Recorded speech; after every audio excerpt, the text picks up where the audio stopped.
గుడివాడ అమర్నాథ్ గారు ఈరోజు press meet పెట్టి నన్ను వ్యక్తిగతంగా అంటున్నారు. మిమ్మల్ని ఎవరు వ్యక్తిగతంగా అంటున్నారు, ఏమనన్నారు? ఒకప్పుడు దావోస్కి ఎందుకు వెళ్ళలేదండి అని విలేకరులు అడిగితే అక్కడ -1 డిగ్రీ ఉంటుంది, -2 డిగ్రీ ఉంటుంది, అందుకని వెళ్ళలేదన్న. ఒక ఐటీ మినిస్టర్ గా ఆ విధంగా మాట్లాడచ్చా? నువ్వేమని చెప్పుండాలి? నేను వెళ్తాను, కంపెనీలు తీసుకొని వస్తాను, నా పైన బాధ్యత ఉంది, నన్ను ప్రజలు గెలిపించారు, మా ప్రభుత్వం పైన బాధ్యత పెట్టారు, నేను కంపెనీలు తీసుకొని వస్తా అని నువ్వు మాట్లాడాలి. అలా కాకుండా చలిగా ఉంటుంది అన్నావు. ఇది నాయకుడు మాట్లాడే మాట, కమెడియన్ మాట్లాడే మాట. నువ్వు కమెడియన్ లా మాట్లాడావు, అందుకని నిన్ను ప్రజలు కమెడియన్ అన్నారు. కంపెనీలు ఎందుకండి ఇంకా ఇన్వెస్ట్మెంట్స్ 1.5 year అవుతుంది, 2 years అవుతుంది, మీరు మంత్రి అయ్యారు ఇన్ని రోజులు అంటే కోడి గుడ్డు ఇప్పుడే పెట్టింది, అప్పుడే మీరు వచ్చేయాలంటే ఎలాగా అని చెప్పి కామెడీ మాటలు మాట్లాడింది ఎవరు? నువ్వు ఒక నాయకుడిగా ఆ రోజు మాట్లాడుంటే నిన్ను నాయకుడిగా ట్రీట్ చేస్తుంటావు. నువ్వు ఒక కమెడియన్ గా మాట్లాడి ట్రోల్ మెటీరియల్ అయింది ఎవరు? నువ్వయ్యావు. నిన్నెవరు వ్యక్తిగతంగా అంటున్నారు? నీ కుటుంబ సభ్యుల గురించి ఏ రోజైనా ఎవరైనా వ్యక్తిగతంగా మాట్లాడారా? లేదు కదా. నిన్నెవరైనా బాడీ షేమింగ్ చేశారా? లేదు కదా. నిన్నెవరైనా నీ కలర్ గురించి మాట్లాడారా? లేదు కదా. నువ్వు మాట్లాడిన మాటల్ని ఎందుకు ఇలా మాట్లాడావని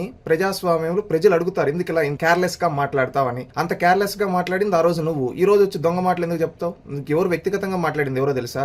మీ నాయకులు. క్యారెక్టర్ అసాసినేషన్లు చేసేది ఎవరు? మీ నాయకులు. మీ నాయకుడు జగన్మోహన్ రెడ్డి దగ్గర నుంచి కార్యకర్తల వరకు. బాడీ షేమింగ్లు చేసేది ఎవరు? మీ నాయకులు. లోకేష్ గారు ఆ రోజు బాడీ షేమింగ్ చేసింది మీరు కదా. మీరు వ్యక్తిగతంగా మాట్లాడారు. ఈ రోజు నిన్ను ఎవరు వ్యక్తిగతంగా దొంగ ఏడుపులు, దొంగ మాటలు మాట్లాడద్దు దొంగలాగా. ఆ రోజు నువ్వు బాధ్యతగా సమాధానం చెప్పుంటే బాధ్యతగా చూసుంటారు. బాధ్యత లేకుండా చెప్పావు, అందుకని కమెడియన్ అయిపోయావు. మరి నువ్వు వైజాగ్ ఏం తెచ్చావు? నువ్వు మంత్రిగా ఉన్నప్పుడు ఏం తెచ్చావు? మీరు 5 ఏళ్ళు ఉన్నప్పుడు ఎందుకు పరిశ్రమలు తేలేకపోయారు? అంతకు ముందున్న తెలుగుదేశం పార్టీ ఆ రోజు Celkon, carbon, Dixon, TCL, Kia, ఈ విధంగా హెచ్సిఎల్, ఈ విధంగా నేను ఇన్ని పేర్లు చెప్పుకున్నాను. మీరు ఏం తెచ్చారు? ఏమన్నంటే ఆదాని నేను తెచ్చా. ఆదాని ఎక్కడ కట్టారు? నువ్వు ఉత్తరాంధ్రలోనే కదా ఉన్నావు. నువ్వు మొన్నెళ్ళి అదేదో సగం కాగిపోయిన కాలేజ్ దగ్గర ఫోటో తీసి పెట్టావు కదా, అసలు ఆ సగం గోల్డ్ ఉండే దగ్గర. ఇప్పుడు ఆదాని సెంటర్, డేటా సెంటర్ కనీసం అలాంటిదని ఒక ఫోటో సెల్ఫీ ఛాలెంజ్ చేసి తెచ్చిపెట్టు. పెట్టలేవు, ఎందుకంటే అదేమీ లేదు. పేపర్ల మీద మాత్రమే ఉన్నాయి. పేపర్ల మీద ఉండేది కూడా పర్ఫెక్ట్. మీ కమిషన్ల కోసం అడ్డుకున్నారు. ఇది మీ చరిత్ర. ఇప్పుడు ఇంకా ఇలాంటి మాటలు మాట్లాడితే ఎవరు చూస్తూ ఉండరు. మీ దొంగ మాటలు ఎవరు నమ్మరు.